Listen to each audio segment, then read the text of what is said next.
Santé. Hoje, mais um episódio do Pod Lepete, com uma presença muito especial. Então, estamos aqui do lado da doutora Denise Murakawa. Doutora, obrigado, viu, por ter aceitado o convite, vir conversar um pouquinho para a gente. A doutora tem muito o que falar, né? São duas especialidades, não é uma só, duas especialidades. Então, ela é especialista em cardiologia e pneumologia, doutora. Que bucha, né? Que cada coisa, doutora. Não tinha uma coisa mais fácil, não. Pois é. Sempre na zona de risco, né? Pois Sempre é. ali. Conta um pouquinho pra gente aí sobre... Vamos começar pela pneumo, né?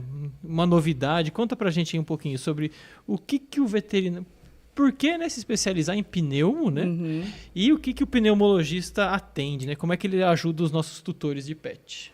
Primeiro, eu gostaria de agradecer o convite. Para mim é sempre um prazer conversar sobre qualquer coisa da veterinária, mas quando é cardio ou pneumo, aí é um amor muito grande, né? Uhum.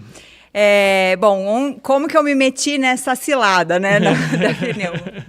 Brincadeira, eu já trabalhava com cardio há bastante tempo, então eu trabalho com cardio desde 2013. E o que eu observei ao longo do trabalho clínico, né, ao longo da experiência clínica, é que muitos pacientes, mesmo com um tratamento adequado para cardio, eles ainda não ficavam bem. Uhum. Então, quando isso acontece, é um sinal de que a gente precisa enxergar além o que está acontecendo. E com a pneumo, eu consegui integrar coração e pulmão. Uhum. E isso devolveu a qualidade de vida para muitos pacientes. Entendi. Então, eu busquei a pneumo justamente porque tem uma limitação ali da cardio. Os pacientes vinham para mim, a grande maioria, porque eles tinham tosse. É, isso que eu ia comentar. A grande parte deles é porque tinham tosse. E aí, a gente fazia avaliação. Muitas vezes, eles não eram cardiopatas e a gente não conseguia resolver o problema.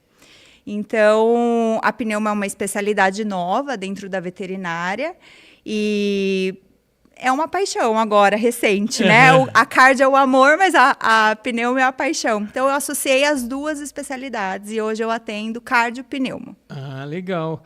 Até esse gancho que a doutora fez foi, então, eu ia fazer uma brincadeira, né? Eu falei assim, você foi para pneumo com tosse?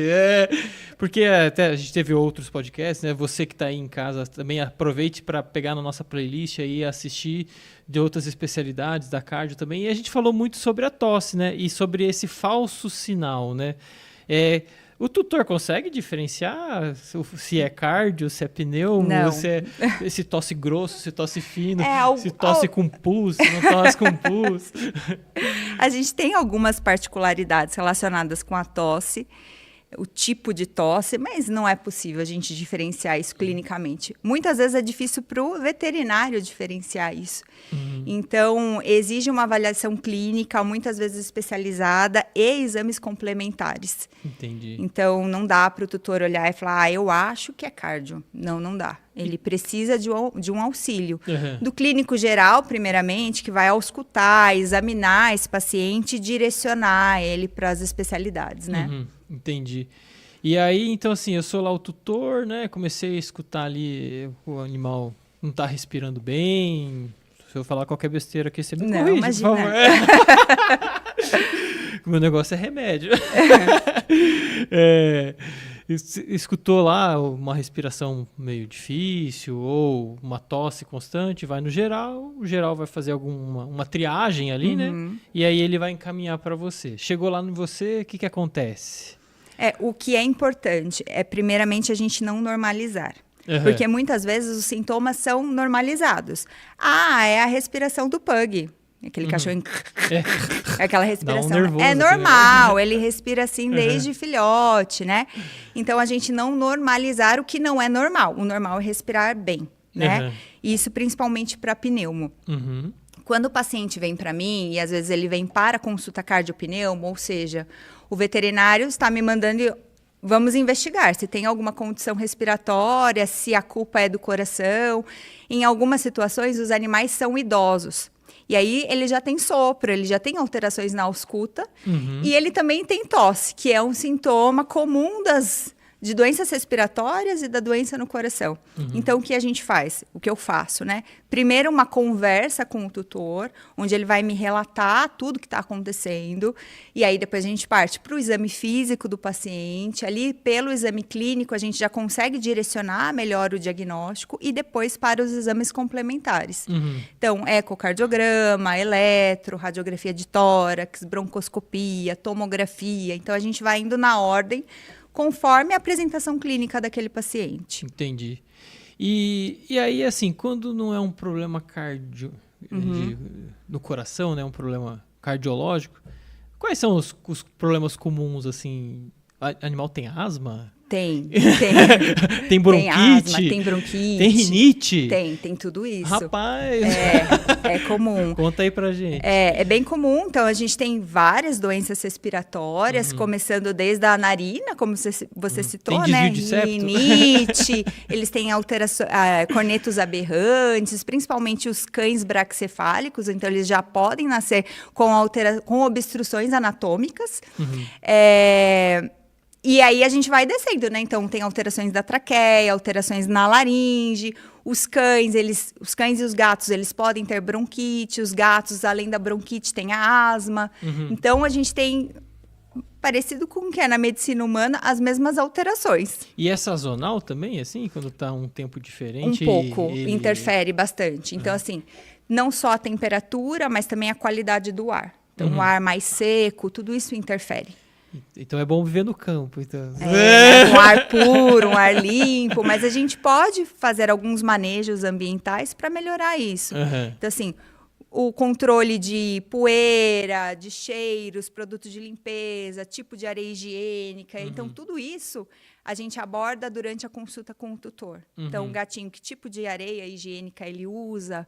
Tem algumas areias que dispersam muita poeirinha, ou tem areia que tem perfume. Isso tudo interfere. O tipo de produto de limpeza que higieniza a casa, como é a casa. O gatinho tem acesso à rua, tem acesso a quintal.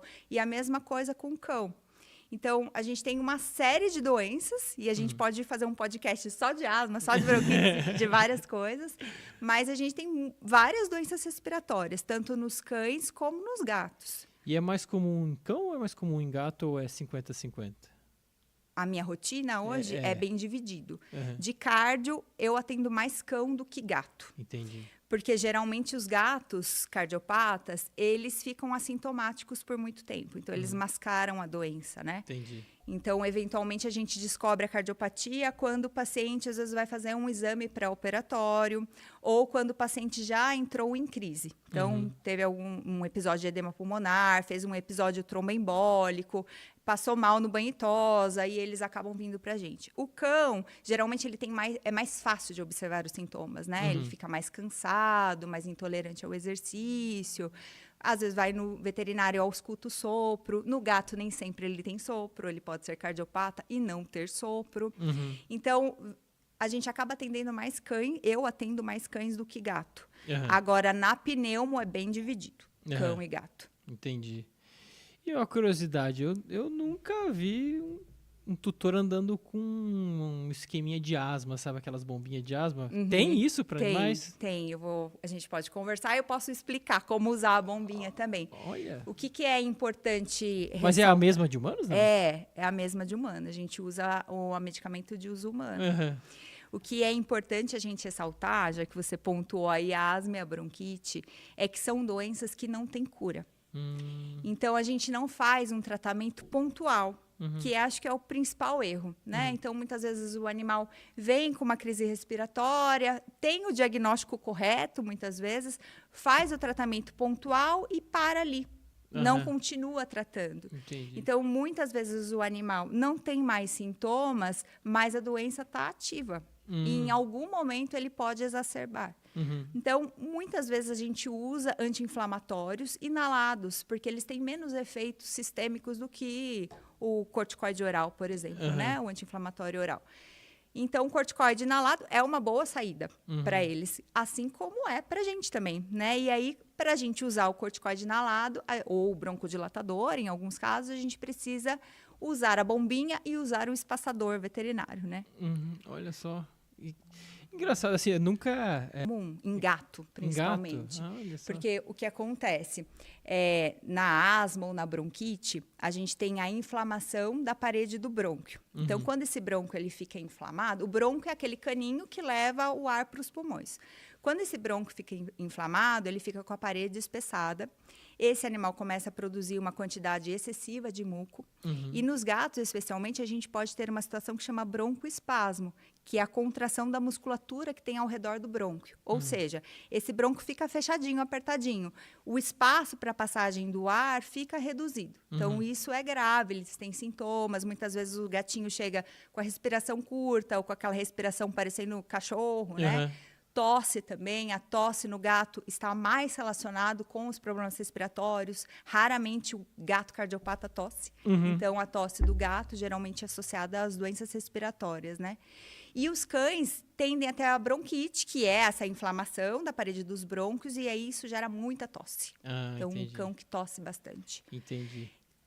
O que eu digo do tratamento, ele deve ser contínuo. A gente faz um tratamento a vida toda. Justamente para que a gente evite que esse paciente tenha exacerbações com intervalos cada vez menores, que é o que acontece. Então, é aquele animal que teve uma crise ano passado, depois de 6 meses só que ele teve, agora depois de 3 meses, então o intervalo dessas crises começa a diminuir. O tipo de tosse muda. Então, antes era uma tossinha leve, agora é uma tosse mais intensa, mais persistente. Antes não tinha falta de ar, agora tem. Então, o que isso quer dizer? A doença ela vai mudando ao longo do tempo e esse pulmão ele vai sofrendo danos estruturais irreversíveis. Então, o tratamento contínuo visa controlar esse remodelamento pulmonar que esse paciente pode sofrer ao longo de anos com um tratamento inadequado. Precisa tratar a vida toda. É porque a gente escuta lá na farmácia, né? Assim, às vezes os tutores entram, principalmente gatos, assim, né? A maior parte. O pessoal fala assim, parece que meu gato tá meio resfriado. Eles podem ter também. Então, eles podem ter o resfriado, que é diferente da asma e da bronquite. O que não é normal. Meu gato tosse há 2 meses. Não é um resfriado mais, né? Já. Tem outra coisa aí. Já passou do tempo, já né? passou. Então a diferença é a continuidade. Então, se você vai ter ali, pode sofrer ali uma infecção respiratória, assim, em algum momento do ano, mas se isso vai se mantendo, Na um verdade, sinal de alerta. A base do tratamento é o controle da inflamação. Então, é como se estivesse sempre inflamado. Tem um incêndio. Eu vou lá e jogo um pouquinho de água, mas eu deixo uma brasinha.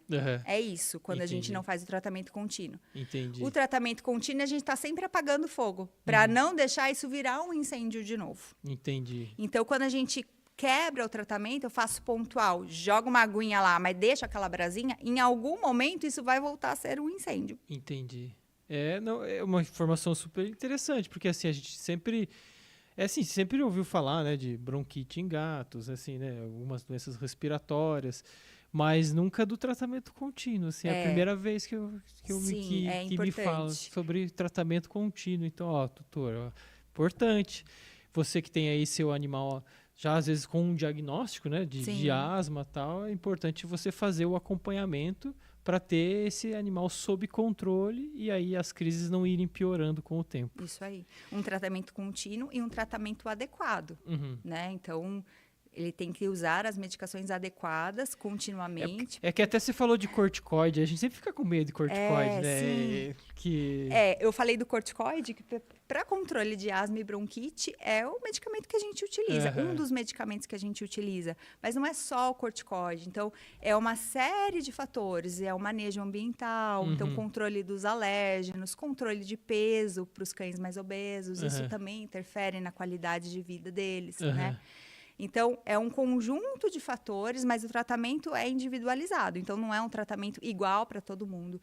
Então, a gente vai tratar de forma individualizada. Entendi. E muitas vezes esse paciente não tem uma alteração só.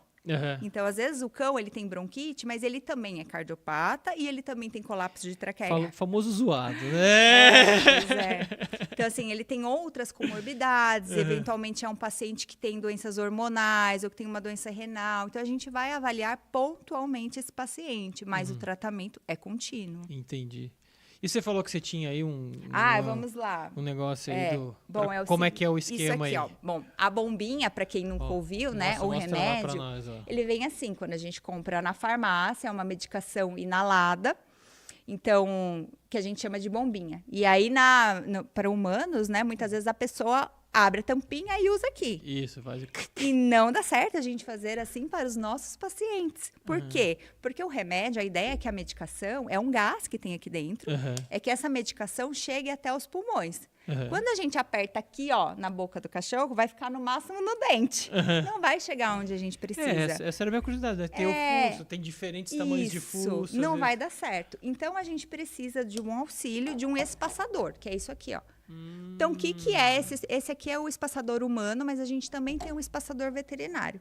A principal diferença entre eles é a máscara. Então, essa máscara aqui, ó, que é do humano, né? Ela é siliconada, então ela acaba se adaptando bem para várias conformações de focinho. Mas o espaçador veterinário, ele é mais redondinho, então ele se acopla melhor no focinho do paciente. O que é importante é que essa máscara, ela deve cobrir o nariz e a boca. Então tem que ficar assim, ó. Fechadinho, encostadinho, né? Com o máximo de vedação possível, para que não tenha escape aqui de produto, né? Do remédio.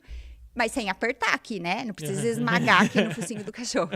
Ou do gato, né? Então, ele vai ficar encostadinha, né? O máximo que a gente conseguir vedado, para que o paciente consiga inalar o remédio. Então, o que esse espaçador faz? Ele, na verdade, ele vai armazenar a medicação aqui, para que o paciente tenha tempo de respirar e esse remédio chegar até os pulmões. Entendi. Então, a gente vai agitar a bombinha, tira a tampinha.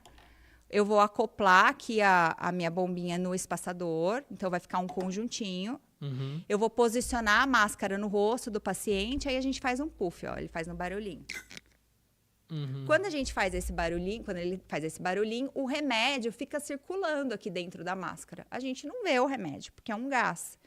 E aí, durante um tempo, o paciente precisa ficar aqui, ó. Quanto tempo? Pelo menos 10 movimentos respiratórios. Então, o que eu oriento ao tutor? Conta 30 segundos, porque em 30 segundos é um tempo suficiente dele conseguir inalar o gás que está aqui dentro do espaçador. Então, é importante que se use o espaçador. Sem o espaçador, não vai dar certo, não vai funcionar. E aí, muitas vezes, fala assim, eu usei, mas não adiantou nada. Aí eu pergunto, mas como que usou? Aí, muitas vezes, usa assim, ou eles usam assim, ó. Ganhar um tempinho. Também não vai adiantar, porque eu preciso que o remédio fique armazenado nesse cano aqui. Porque assim, até eu trabalho com remédio, né? Assim, a gente fica meio desconfiado, né? Eu vou jogar aqui. Sim, e vai perdido, né? Mas vai cheirar o negócio ali, tá tão longe, né? Você fica meio assim, Sim. né? Mas é o procedimento, né? Tem que seguir. Então, usar o espaçador. Outra coisa que é importante é que esse conjunto, né, o espaçador, ele precisa ser higienizado. Então, não dá para usar o resto da vida sem lavar o espaçador. O ideal é que lave esse conjunto pelo menos uma vez por semana com sabão detergente neutro. Não pode esfregar a buchinha dentro, né? Falar, vou deixar bem limpinho aqui. Passar um bombril não aqui, pode, um sapólio. Não pode passar a bucha por dentro, não pode colocar na lava-louça, não pode secar com pano, tem que deixar secar ao ar livre e depois usar normalmente. Mas o ideal é que lave esse conjunto pelo menos uma vez por semana.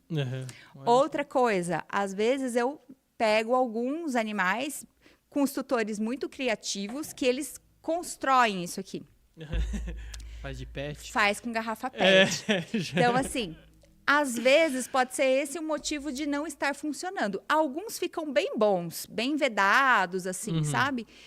E não que ele não possa ser usado, até pode ser usado, que a gente chama da gambiarra, né? A gambiarra, ela pode ser usada numa emergência. Então, sei lá, viajei, esqueci, o espaçador não tem onde eu comprar. Tudo bem ele usar, mas é importante saber que a gambiarra, ela vai funcionar melhor do que usar aqui, mas não vai funcionar igual isso aqui. Então, o ideal é que use o espaçador comercial, porque ele tem um plástico diferente, porque para higienizar é mais fácil, né?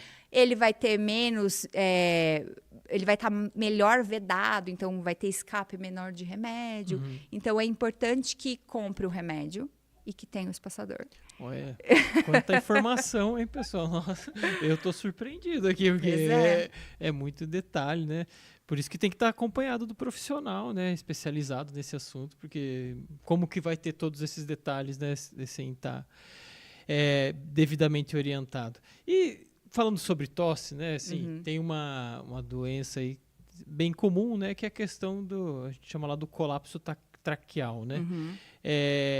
Tem cura o colapso traqueal? Olha, ele já vai direto, né? Vai direto ao ponto. Já vou. Porque assim, a gente escuta muito, né? A questão de colapso é a traqueia, né? Ela dá por diferentes motivos, a doutora vai entrar nos detalhes, mas ela colapsa durante, né? O animal fica com uma tosse ali, às vezes pode ter problemas respiratórios, às vezes é difícil o diagnóstico. A gente lá trabalha com alguns medicamentos, né? Assim, tem várias estratégias de tratamento, mas é sempre um assunto difícil, né? Porque tem... Eu vou deixar você falar. Porque criam-se muitas expectativas, né? O colapso de traqueia, ele é uma doença crônica, progressiva e degenerativa. Olha só. Então, degenerativa dá uma desanimada, né? Mas o que eu quero dizer com isso? Não tem cura. Não tem cura. O colapso de traqueia não tem cura. O que a gente busca com o tratamento? Controle. Então, a gente consegue, muitas vezes, com o tratamento adequado, o controle dos sintomas. Mas cura não tem, porque é uma doença degenerativa.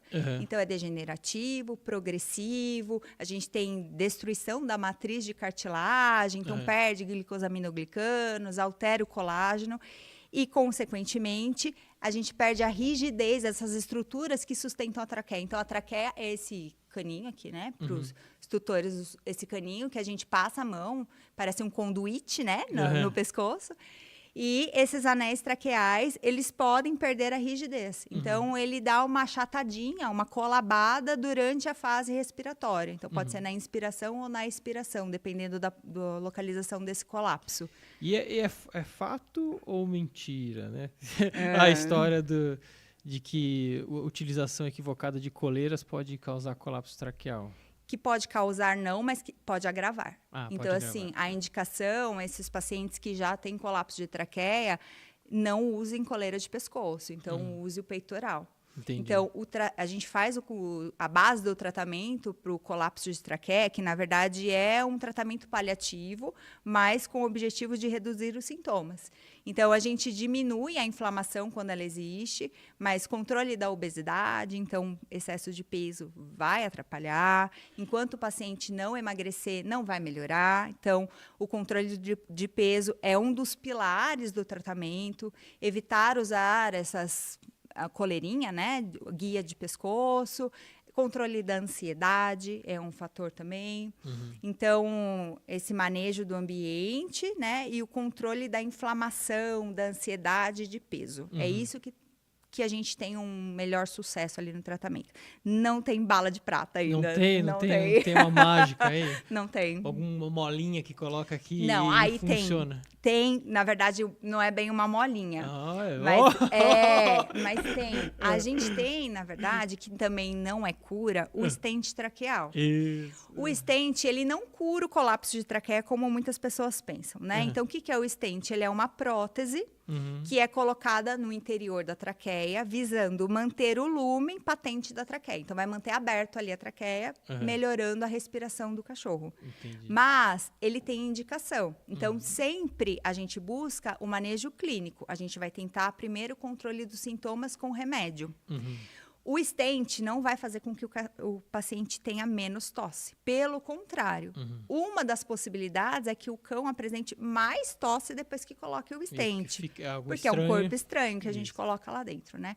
Então, qual que é a indicação do stent? Para os casos de colapso traqueal mais grave. Então, a gente consegue estadiar a fase graduar o colapso de traqueia. Então, quão grave é. Então, para os pacientes que têm uma graduação mais alta, um colapso importante, um paciente que tem crises respiratórias recorrentes com risco de óbito, porque está muito fechadinha, esse paciente é uma indicação para o stent. Então, o stent não é para todo mundo. não é uma indicação geral, são casos pontuais específicos. Ele pode ter várias complicações, então migração do estente quando não controlada a tosse, fratura do estente, a formação de um tecido de cicatrização exacerbado ali. Então, a gente tem complicações, mas isso não quer dizer que ele é ruim. Não, ele é maravilhoso quando ele é bem indicado. Quando bem indicado, ele salva a vida do paciente, porque fica aberto e o animal consegue respirar. Então, a gente melhora a qualidade de vida, mas não cura. O processo degenerativo continua. Entendi. E a doutora falou dos remédios, né? Então, assim, a gente mede com remédio lá, né? Nosso negócio é remédio. Então, a gente vê lá que vem formulações, né? Com condoprotetor ali para ajudar nas cartilagens, um antitussígeno, né? Outras com broncodilatadores, né? E, ultimamente, né? Tem se falado do estanozolol. Eita! É uma pergunta bem específica. O povo de casa aí vai me dar a liberdade de fazer essa pergunta. O que a doutora acha do estanozolol como vamos utilização? por partes, então vamos lá. O colapso de traqueia, como eu já disse aqui lá no começo, né? Ele é uma doença crônica, degenerativa e progressiva, certo? Então, a gente tem toda aquela alteração de colágeno e etc., de matriz cartilaginosa, enfim. O estanozolol, por sua vez, é um anabolizante derivado da testosterona e que não tem a capacidade, ele não consegue tratar o colapso. Então, ele não vai reverter essa cartilagem, ele não vai deixar o colapso, a traqueia, os anéis traqueais mais rígidos. Então, a gente ainda não tem embasamentos científicos que sustentem o uso do estanozolol. Tá? Não tem ainda indicação em guideline, o uso ainda é experimental e os efeitos colaterais são muito graves. Então, é um anabolizante. Né? Então, tem hepatotoxicidade, a gente tem vários riscos. Então nunca vai poder usar o estanozolol? Então, assim, são casos muito pontuais, talvez como um adjuvante e ainda com ressalvas. Eu não indico o uso do estanozolol. Entendi. É uma opção terapêutica que tem que ser bem avaliada antes do uso. Para mim não é opção. Eu não considero o estanozolol como um pilar terapêutico ainda. Então, eu não acho que a gente deva utilizar os nossos pacientes para experimentação. Né? A gente deve esperar para que tenha comprovação de que realmente ele funciona para a gente começar a utilizar. Então, eu não utilizo o estanozolol na minha rotina, não é um pilar do tratamento. Quando a gente considera que a doença é degenerativa. Né? Entendi. É diferente quando a gente fala dos condroprotetores que você citou. Ele também não vai reverter o que já perdeu. Só que ele tem os seus benefícios. Ele tem uma segurança alta e ele vai funcionar para outras coisas. Ele é um protetor articular. Então, a gente pode utilizar com outras finalidades. Mas, meu cachorro vai comer colágeno, vai comer que eles fazem de galinha, né? O pezinho de galinha, e aí vai sarar não vai sarar o colapso de traqueia, mas vai ajudar nas articulações. Vai então retardar, pode usar. Talvez, né? Pois as fórmulas mágicas, assim, que às vezes o pessoal junto fala assim, nossa, essa fórmula aqui para colapso de traqueia também não existe. Então, assim, por exemplo, o antitussígeno, ele pode ser utilizado para o colapso de traqueia. Sim, mas se o paciente estiver muito secretivo, então ele está inflamado, ele está produzindo muito muco, a gente está impedindo que ele expectore esse muco. Então, tem fases adequadas para a gente utilizar o antitussígeno. Não é que a gente não possa utilizar, a gente pode, mas não é para todo mundo que a gente utiliza. Não é uma receita única. Não é. Agora, tem alguns ansiolíticos que são muito bons. Então, a gente pode usar o ansiolítico com o objetivo de diminuir a ansiedade. Então, geralmente são pacientes que são ansiosos. Então, eles tendem a piorar a tosse quando vai andar de carro, quando chega alguém em casa. Então, corre para receber o tutor, volta tossindo. Então, ele piora muito essas crises de tosse durante a agitação. Controlar a ansiedade, sim, é um pilar do tratamento. Agora, não tem nenhuma receita mágica, uma fórmula mágica, a gente não tem. Mas a gente Que pode... pena. Não, mas isso não quer dizer que a gente não possa usar para os nossos pacientes uma fórmula para aquele paciente. Então, uso para os meus pacientes, né? Alguns usam colágeno, condroitina. Vai resolver o colapso de traqueia? Não vai. E eu deixo claro para os tutores isso. Né? A gente olha junto, olha, os trabalhos que a gente tem são esses. Né? A gente não tem uma cura com colágeno, com condroitina, mas é um medicamento seguro que a gente pode utilizar e que vai ajudar nas articulações. Legal. Não, esclarecendo aí, né, para todo mundo, porque realmente é uma doença, assim, que não é tão comum, mas acontece, né? É bem comum, na verdade. Olha, é muito comum. Olha, eu tô desatualizado. É bem comum, principalmente para cães de pequeno porte. Então, hoje, que a gente vê muito mais cães pequenos do que grandes. As pessoas moram em apartamento, então elas têm mais... A gente vê mais na rotina cães pequenininhos. E a gente vê muito braquicefálico, que são os animais de focinho curto. Então, esses animais, eles já têm algumas alterações respiratórias de fábrica. Então, eles já vêm com algumas alterações já ali. Já vem com bônus track. Já vem. Então, na verdade, esses braquicefálicos, eles sofreram uma mutação genética pelo homem, né? Para ficar com esse rostinho achatado. Então, a gente teve esse achatamento do crânio, mas as estruturas, os tecidos moles que estão lá dentro, eles não sofreram essa redução proporcional. Então, ficou tudo achatado lá dentro mesmo. Eles podem ter diferentes graus de obstruções. Entendi. Né? Então, são além da hipoplasia, que é essa traqueia reduzida, eles podem ter colapso de traqueia, mas, assim, é uma doença muito comum em cães pequenos. Então, Yorkshire, Maltese, Shih Tzu, Lhasa, Poodle, é muito comum que eles tenham colapso traqueal. Entendi. E a gente começou falando sobre tosse, né? A gente falou assim, nossa, por que você fez a especialização em pneumologia, né? Porque tosse, né? E a gente não falou nada da cardio ainda, pois né? Pois vamos para a cardio. A cardio, falar um pouquinho sobre ela, né? Então, lá na cardio, né? A gente... Muitas vezes o tutor procura o tratamento por causa da tosse, né? E aí, qual que é os próximos passos, assim, né? Começou, né? Veio por indicação do clínico geral, aí chegou lá. Que exames normalmente se faz quando o foco é cardio? Geralmente o veterinário, ele encaminha para o cardio, que é aquele histórico. Ele tem tosse ou ele tem taquipneia, que às vezes é muito mais comum do que a tosse. Então, o cachorro que está respirando mais rápido, está mais cansado, está mais letárgico. E aí, durante a consulta, o médico auscultou um sopro. Então, geralmente, é esse perfil de paciente que vem. E aí, a gente faz o exame ouro para a gente avaliar o coração, é o ecocardiograma. Então, o ecocardiograma é um ultrassom, só que do coração, com Doppler, onde a gente consegue fazer a avaliação morfológica, funcional. Então, esse é um dos exames. Radiologia faz? Faz, a gente também utiliza o raio-x. Porque às vezes fica meio subestimado o raio-x, né? Mesmo? Parece que ele perdeu o pódio, mas ele não perdeu. Então, sim, cada exame ele tem os seus benefícios e tem as suas limitações. Quando a gente fala de avaliação cardio, avaliação do coração, o ecocardiograma, ele traz informações que o raio-x não consegue passar para a gente, como uma avaliação morfológica, funcional. Isso é o eco que faz.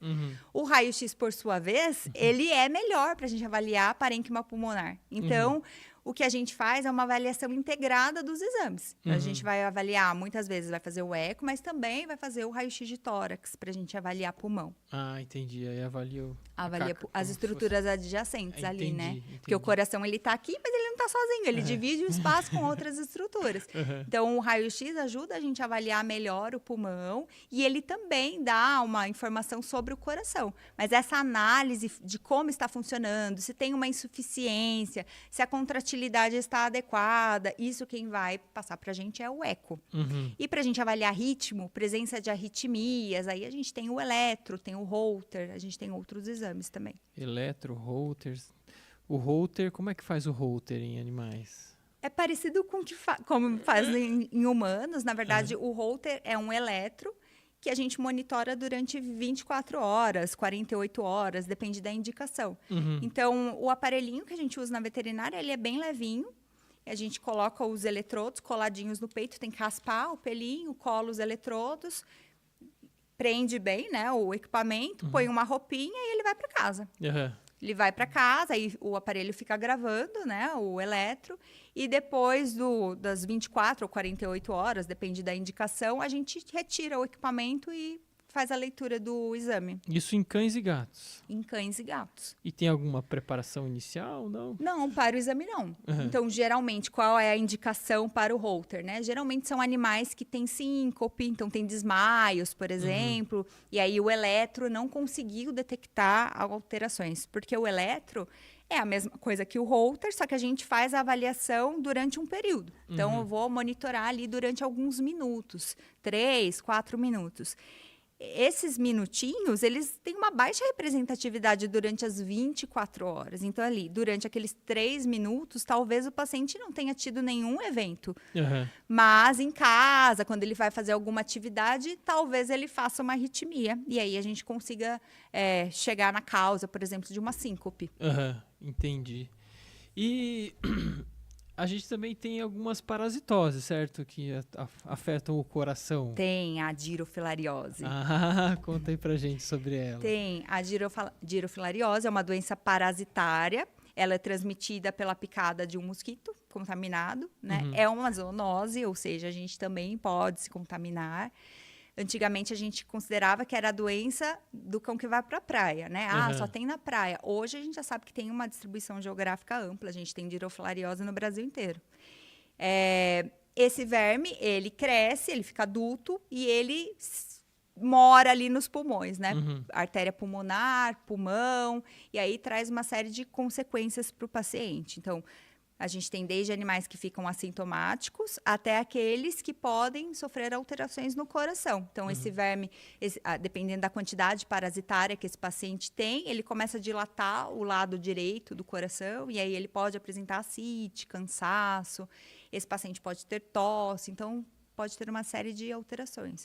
Então, como que eu sei parasita. que ele tem isso aí? É só... A gente tem testes, então tem teste sorológico, que a gente consegue... parece um teste de gravidez, é um teste rápido, né? E a gente tem o PCR, então tem os exames de sangue. Às vezes a gente consegue avaliar pelo eco, então tá fazendo um eco de rotina e vê a filária ali. Um bicho mas se mexendo lá. A gente vê, é pequenininho, mas às vezes a gente vê, principalmente quando ele já tem repercussão nas câmaras do lado direito. Mas o diagnóstico principal é a partir do exame de sangue. Então, o que a gente vê hoje muito na rotina, né? O médico vai fazer um exame de sangue de rotina, faz um hemograma, por exemplo, e no hemograma vem escrito presença de microfilárias. Eu falo, opa, fez um exame, às vezes, pré-operatório. E aí, a partir desse exame, ele vai investigar se realmente esse paciente tem dirofilariose. E você falou de, assim, às vezes no eco vê, né? Mas sempre vê no eco? Não. Então, o definitivo é o sangue. É o sangue. Então, assim, muitas vezes tem uma interpretação errada, assim, de que, deu positivo no teste, eu vou mandar no eco para ver quanto que tem. Então, a gente não consegue... Pra alguém contar. Quantas larvas tem? Nossa, tem muito. E o eco, ele não é feito com esse objetivo, da gente contar mesmo, porque a gente não consegue contar. O que a gente vê ali, um pouquinho na artéria... Quando vê na artéria pulmonar, a gente não sabe, a gente não consegue estimar o quanto tem nos pulmões, porque é um verme que fica nos pulmões e que ele pode chegar ali na artéria pulmonar. Mas, então, eu não preciso fazer o eco? Precisa, porque a gente faz o eco, na verdade, para entender se existe repercussão no coração. Se esse coração está sofrendo com a doença. Porque se ele tiver, a gente precisa, além de fazer o tratamento para matar o verme, a gente precisa tratar o coração. Entendi. Então, uma vez diagnosticado no teste de sangue, precisa realmente ir lá Aí a gente vai fazer outros exames, Exato. não só o eco. Ele faz exames de sangue, ele faz o ecocardiograma, e aí a gente vai tratando isso em conjunto. Quando o paciente já tem sinais respiratórios, a gente precisa tratar o pulmão também. E como é que trata isso? Como é que... Então, o tratamento que a gente faz... Tira o coração? Não tira o coração. Abre lá e tira quando os o vermes? paciente tem uma carga parasitária muito alta, então assim, nossa, tá cheio de verme lá dentro do coração. Tá obstruindo a chegada do sangue lá no coração. Então, a gente tem o que a gente chama de síndrome da veia cava. Tem muito verme. Existe uma técnica que a gente faz a remoção cirúrgica desses vermes. Eu tava brincando. Existe. Então, dá para fazer. É por cateterismo que faz. Então, pesca ali o verme e tira, né? A gente tira tudo? Não. vai tirar o que está atrapalhando ali a entrada de sangue no coração. Então, a indicação cirúrgica é quando o paciente tem uma carga parasitária muito alta. O tratamento é feito com medicação. Então, a gente usa um antibiótico, que é a doxiciclina, eu vou falar porque é o único antibiótico que a gente tem para tratar. É nome químico também. Então, a gente usa a doxiciclina por 30 dias e a gente vai fazendo o tratamento a cada 6 meses com a doxi. A doxiciclina, ela mata uma bactéria que vive junto com a dirofilariose, com a dirofilária, que é a Wolbachia. E a gente usa uma lactona macrocíclica. Então, pode ser injetável. A única que a gente tem injetável por hora é a ProHeart, que a gente usa tanto para prevenção, mas a gente também pode usar para o tratamento. Ou de colocar na nuca. A gente também tem a opção de fazer o uso da moxidectina tópica, né? Ou remédios por via oral também. Tem medicação que a gente pode usar a lactona por via oral. A importância é fazer pelo tempo adequado. Então, assim, demora. Demora quanto tempo? No mínimo 1 ano de tratamento. Por que demora 1 ano? Porque a gente precisa de 2 testes negativos, com intervalo de 6 meses entre eles, para dizer que o paciente está curado. Então, o que eu vejo de falha no tratamento é a quebra do tratamento antes do tempo. Então, como é feito isso? A gente inicia o tratamento, depois de 6 meses a gente faz um teste, observa se o paciente está negativo ou positivo. Então, se esse paciente já teve 2 testes negativos, com intervalo de 6 meses entre eles, depois de 1 ano, a gente pode considerar o animal curado. E aí a gente vai fazer só a prevenção. Agora, se um dos testes deu positivo ainda, a gente vai precisar tratar por mais 1 ano até que a gente tenha 2 testes negativos. E a doutora falou só na hora que a vaca já foi pro brejo, que ele já tá com o negócio. Mas tem prevenção? Tem prevenção. Então, o ideal é que a gente comece a colocar a prevenção como parte do esquema vacinal. Essa medicação que a gente tem, que o pessoal acaba denominando como vacina, né, que é a ProHeart, ela não é uma vacina, ela é um medicamento de liberação lenta. Mas a gente associar ali junto com o protocolo de vacina, o próximo, ou colocar ali junto na carteirinha de vacina, a próxima vez que for vir, a gente já vai fazer o preventivo contra a dirofilariose. Deixa isso dentro da rotina do paciente e é mais difícil que ele esqueça de fazer a prevenção. Então, eu acho importante que todos os animais façam prevenção, independente se ele é de apartamento, se ele vai para a praia ou se ele não vai para a praia. Então, faça a prevenção. Ou com a ProHeart, ou com alguns vermífugos que têm ivermectina na composição. Produtos de uso tópico a gente pode associar também. Né? As coleiras a gente pode associar como uma dupla defesa ali, isso né? Que eu ia perguntar, você está lendo minhas perguntas, impossível. A coleirinha a gente pode utilizar também como repelente. Porque a gente escuta muito isso, né? Assim, teve uma época que a gente comercializou as coleiras, né? Hoje a gente não comercializa mais. Mas o pessoal vindo conversar com a gente fala assim, não, eu vou pra praia, vou comprar aqui a coleira, porque senão pega o verme do coração e não sei o quê, né? Alguns faziam algum esquema de controle parasitário, né? Algum vermífugo com ivermectina. Mas se falava muito sobre a coleira em si, né? Então, a coleira não é Ela ajuda. Ajuda, Ela é uma defesa a mais para o paciente, que ela atua como um repelente. Porque também não adianta, por exemplo, eu vou para a praia semana que vem. Esqueci do remédio. Eu vou dar uma vez só, né? E acabou. Não vai prevenir. Eu tenho que dar e continuar dando a medicação. Então, dar só nas vésperas da viagem não vai funcionar. Entendi. Então, eu preciso fazer o preventivo direitinho também. Então, viu? Não vale a pena acreditar só no Dr. Google, né? Hoje, o Google ainda tem informações bem confiáveis. É bom checar com o veterinário se aquela informação é legal. Porque é sério isso. A gente via várias vezes, assim, chegava a época de festas, né? O pessoal, vai viajar e que ia e tal. Então, não é tão simples assim. Precisa fazer toda uma avaliação completa para ter assim, o seu animal realmente protegido, né, numa região que pode ser considerada endêmica, né, onde há mais itens. Legal, perfeito. E eu acho legal, que você falou do Dr. Google, né? Eu não acho ruim, não, tá? Eu acho bem legal quando os tutores gostam de entender, de pesquisar sobre as doenças. Porque eu acho que quanto mais o tutor sabe sobre a doença, ele aceita o tratamento, ele adere ao tratamento de forma adequada. Então, eu acho interessante que eles pesquisem mesmo, que eles leiam mesmo. E muitas vezes eles leem e me mandam, doutora, olha, eu vi isso aqui, é certo? E aí a gente discute sobre isso. O errado é acreditar só naquela pesquisa que você fez sozinho. É porque às vezes assim, até a gente brinca, né, conversa várias vezes sobre isso. É que, às vezes, algumas informações elas podem levar a interpretações equivocadas. Né? Você precisa, às vezes, ter uma bagagem anterior para conseguir interpretar aquilo da forma adequada. Sim. E aí, mas com certeza, ajuda. E até esse podcast, né? Assim, a gente, quando pensou em fazer ele, a gente pensou assim, nossa, a gente precisa disponibilizar informação de qualidade com profissionais gabaritados para justamente ajudar o tutor lá. Porque no começo da conversa, a doutora falou assim, o paciente chega, eu faço várias perguntas, né? Se o paciente está informado, é muito mais fácil as perguntas, certo? Você vai fazer, ele já vai responder, ele vai ter observação, porque muitas vezes na anamnese lá, você precisa de informações dele, né? Ele que está com o animal o dia inteiro, ele que vai passar as informações. Então, é legal, realmente a gente também gosta. Né? Mas é legal fazer a brincadeira também. Mas não que ele precisa fazer essa pesquisa antes, pelo contrário, porque ele vai enlouquecer, ele vai ver as piores coisas possíveis, né? O Google é muito pessimista. Ele sempre vê o copo meio vazio. Meio vazio.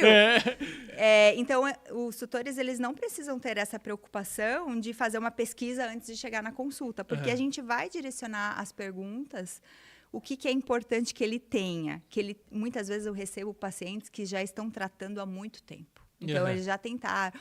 Já passei com 5 veterinários, já tentei 15 tratamentos, já usei 20 antibióticos. É importante que ele saiba... Tô desesperado. Tudo que ele já usou. Porque muitas vezes ele vem desesperado, mas ele esquece de trazer as prescrições anteriores, os exames anteriores que foram realizados. Então, é importante que ele traga, que ele guarde numa pastinha e que ele saiba, olha, ele já usou isso, deu certo, não deu certo, usou por tanto tempo. Então, que ele tenha isso anotado, o que deu certo, o que não deu certo, quanto tempo usou, quais exames já foram realizados. Então, tenha isso na pastinha do paciente quando ele vem pra gente, né? Porque facilita muito, Saber né? o histórico anterior do paciente é importante. E na cardio, né? Então, a doença da válvula mitral. Ixi, esse daí é uma história, o nosso né? arroz com feijão, né? Conta um pouquinho pra gente aí. Realmente é uma doença tem a ver com idade, não tem? É um processo, é uma doença degenerativa. Eu acredito, eu não tive ainda o prazer de assistir os outros podcasts, mas eu vi que os meus colegas também vieram. Cardio, e é bem provável que eles tenham falado bastante sobre doença da válvula mitral. Aprendi muito com eles. É a doença mais comum que a gente tem ali dentro da cardio, né? Acho que 80% aí dos pacientes, eles apresentam doença da válvula mitral, que na verdade é uma doença degenerativa. Então, a gente tem um espessamento ali dos folhetos da válvula, né? Todo o aparato valvar fica degenerado. E a gente perde, na verdade, a vedação desse folheto. Então, ele não fecha mais de forma adequada, permitindo que haja um refluxo de sangue. Então, esse paciente tem um sopro. E com a evolução da doença, que também é degenerativo e progressivo, esse coração começa a remodelar. Então, a gente começa a ter aumento do coração. E aí, nessa hora que o cardio entra, né? Para entrar com tratamento. Então, não é todo paciente que tem doença valvar que precisa do tratamento, mas ele precisa ser estadiado assim que diagnosticado. Qual fase da doença está? Ele se beneficia do tratamento na fase onde ele está? Ele só vai se beneficiar do tratamento a partir do momento que ele tem remodelamento desse coração, que ele tem aumento do coração. Mas é importante que a gente faça o diagnóstico antes do paciente ter sintomas, porque aí a gente consegue acompanhar e talvez retardar o aparecimento dos sintomas. Mas descobrir cedo vai fazer com que o paciente não evolua a doença? Não, ele vai evoluir porque é degenerativo e progressivo. E tem alguma coisa a ver com a pneumo, isso? Assim, tem. Porque um sintomas é a tosse, né? Que o pessoal fala, mas e aí... Qual é a correlação? Tem, e na verdade anda junto ali, né? O pulmão e o coração. Então, os pacientes que têm doença da válvula mitral, eles também podem desenvolver alterações respiratórias. Então, é bem comum que eles tenham o que a gente chama de broncomalácia, que é a perda da rigidez do brônquio. Então, esse bronco, ele também pode ficar achatadinho, dificultando a passagem do ar. E o que isso tem a ver com a cardio? Então, esse paciente que já tem doença respiratória, quando ele se torna um cardiopata, esse coração começa a aumentar, principalmente o aumento do átrio esquerdo. Então, a gente pensa, o coração está no tórax, mas ele divide o espaço com os pulmões. Quando esse átrio esquerdo ele começa a aumentar, ele está aqui adjacente aos brônquios principais. Então, ele começa a fazer uma compressão mecânica aqui nos brônquios. Ele começa a apertar os brônquios. E aí, a gente pode ter mais sintomas de tosse. Então, um paciente que tosse mais. Geralmente, esses pacientes que têm muita tosse, além da doença cardíaca, eles provavelmente têm uma doença respiratória associada. E aí, a gente precisa tratar as duas ali em conjunto. Olha só. Então, uma coisa afeta a outra. Afeta a outra. Entendi. E é uma curiosidade, porque tem aquela parte de ficar meio roxinho, assim, né? Que o animal tá com um pouco... cianótico. Tem alguma coisa a ver com a pneumo também? Tem, ou não? tem a ver. Os pacientes que também têm doenças respiratórias, eles também podem ficar cianóticos, porque é uma baixa perfusão ali do tecido, ou seja, está indo pouco oxigênio. Então, uma doença cardíaca pode causar isso, mas uma doença respiratória também. Então, é comum, por exemplo, um pugzinho que está contido para coletar sangue. Um York que está contido para coletar sangue. Aí ele fica roxo, a linguinha roxa. Fala assim, meu Deus, ele ficou com a língua roxa. Estão matando meu né? cachorro. Então, na verdade, se o paciente ficar muito estressado, ele pode ficar cianótico. Tem uma baixa perfusão ali. É um dos sintomas que a gente precisa ficar atentos. Olha, quanta informação, né, É, pessoal? né? Olha, e boa, é informação de qualidade. Ele já chega já mastigado para nós aí, que é bom.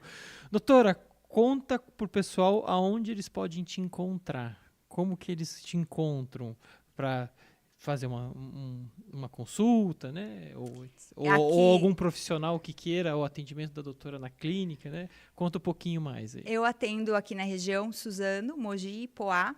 Então, mais concentrado nesses 3 lugares. Eu faço o atendimento volante, mas também faço consultoria médica. Então, assim, muitas vezes eu tenho, por exemplo, veterinários que são de outros estados. E aí eles precisam de ajuda em algum caso clínico. Então, a gente faz essa consultoria. Então, precisa ter um veterinário que cuide daquele paciente, né? Ou mesmo com um tutor, desde que ele tenha um veterinário que assista aquele paciente.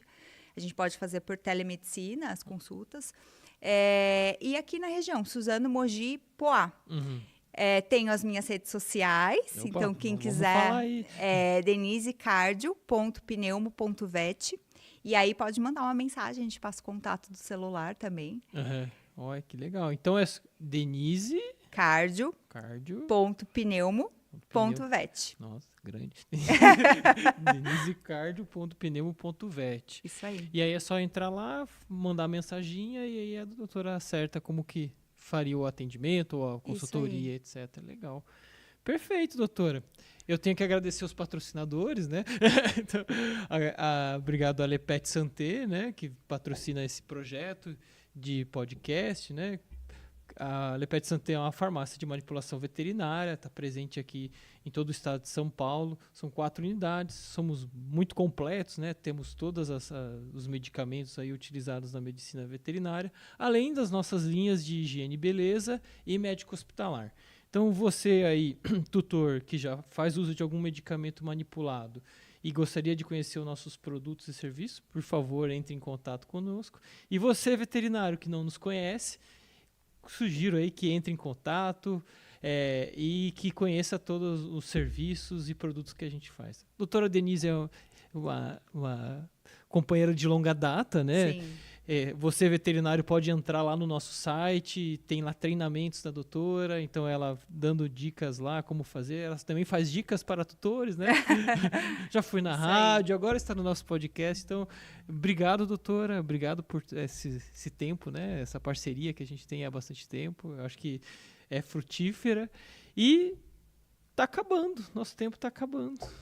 Eu que agradeço toda a parceria, então, até das emergências, que às vezes eu mando mensagem para a farmácia, gente, eu preciso desse remédio urgente.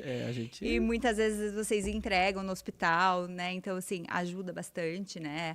Às vezes precisa do remédio para ontem e em várias situações a gente já foi atendido muito bem. Então, agradeço por isso, agradeço a parceria, fico feliz de ver o sucesso da farmácia crescendo, espalhando aí pelo Brasil, né? E agradeço o convite.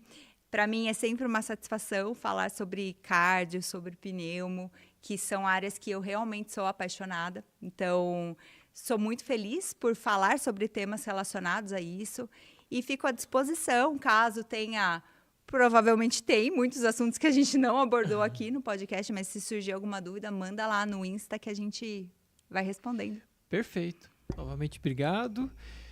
Obrigado vocês que assistiram. Toda a nossa agenda dos podcasts estão na nossa rede social, então vejam lá.